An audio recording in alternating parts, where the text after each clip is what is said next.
नमस्कार बंधुगण मो चैनल ओडिशा रोषेई को स्वागत जनाऊँगी। नुआ रेसिपी शिखापी मो चैनल को सब्सक्राइब करनियंतु एवं पाखरे थिबा बेल आइकन को प्रेस करंतु। कमेंट और सजेशन देवा को भूलंतु नहीं। तेबे आसंतु आजिर नुआ रेसिपी शिखिबा। आज आमे शिखिबा संतुला। एथिपई सामग्री गुड़िक होउची आलू, छुई, बोईतालु, बैगण विभिन्न प्रकार वेजिटेबल्स नेछि, लंका गुंड, हळदी गुंड, बिलाती, धनिया पत्र, लुण, पंचफुटण, सुखिला लंका, पियाज और तेल। प्रथमे तेल गरम करिबा। तेल गरम हो गले फुटण, सुखिला लंका दे भाजी नेबा।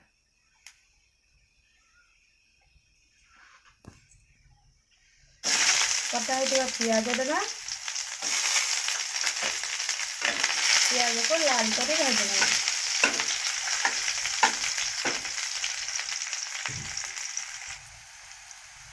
पियाज भल भाव भाजी गले कटा होइतबा वेजिटेबल्स देबा।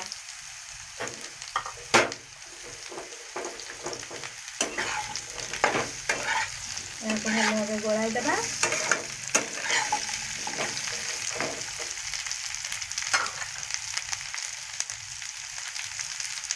आवश्यक मुताबिक हळदी गुंड,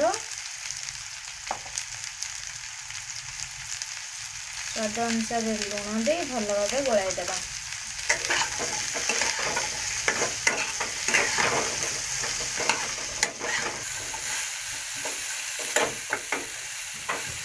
परिबा भल भाव भाजी हेबा पई किछि समय छाड़ी देबा।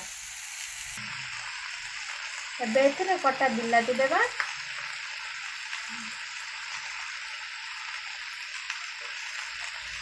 अल्प पानी देबा।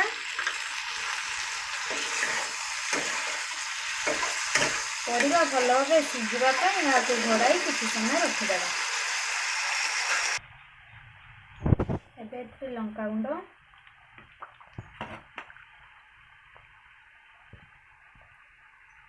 जीरा गुंड, धनिया पत्र दे भल भाव गोलाई बाउल को काढ़ी नेबा।